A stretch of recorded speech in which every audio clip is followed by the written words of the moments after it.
My name is Francesca Wilkinson. I'm a photographer and I've been living in Walthamstow for just over a year. So as you can see, my studio space is actually just my lounge. We rent an ex-Warner flat in Walthamstow, very common buildings around here. So if any of you live in one, you'll know that they're quite small. But it's actually okay that I don't have my own studio or a larger space because all I need to take my photographs is my flatbed scanner, which attaches to my computer. I highlight botanical subject matter in my work, and I've exhibited my photographs at the Royal Horticultural Society's art and photography shows. I describe the improvised technique of photography that I use as a sort of reverse lit digital photogram. The lighting effect of the scanner and the absence of depth of field give an almost 3-dimension to the flora. The earliest botanic photographs were made using processes such as the cyanotype photogram by English artists such as Anna Atkins in the early part of the 19th century. I'd like to continue this tradition but using the technology available to me today in my process. There is no element of chance in the final result. I've got full control over the composition of my subject. There are certain challenges with this method, for example, the size of my scanner, which is A4.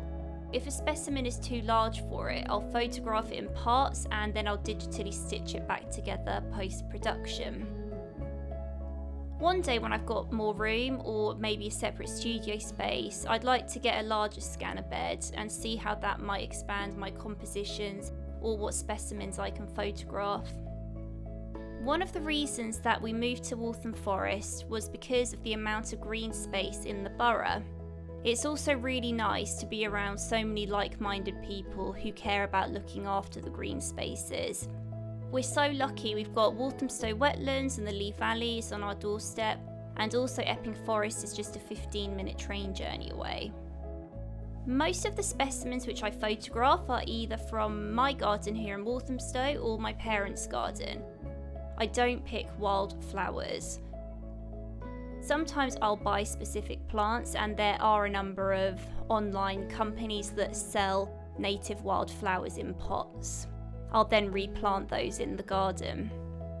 As I don't have a separate working space, the pandemic hasn't really affected how I work, to be honest, but it has actually given me the opportunity to spend time reflecting on my work and to start some new projects and ideas. I'm currently working on a series highlighting the importance of woodland flora. Just 2.4% of the UK is ancient woodland, and when we speak about preserving it, I often find that the flora that those spaces support is left out of the dialogue. Woodland flora, which are markers of ancient woodland such as English bluebell or the wood anemone, to me are as much a part of our cultural identity as, say, Stonehenge or the architecture of our cities. And like those man-made structures, these natural ones are also irreplaceable. Thank you for taking the time to come and listen to me talk about my work and see my studio space. If you'd like to stay up to date with the work I'm doing, you can follow me on my social media. Please visit my website as well if you'd like to. And I'd also just like to thank Artillery Works for organising this virtual E17 open houses. Thank you.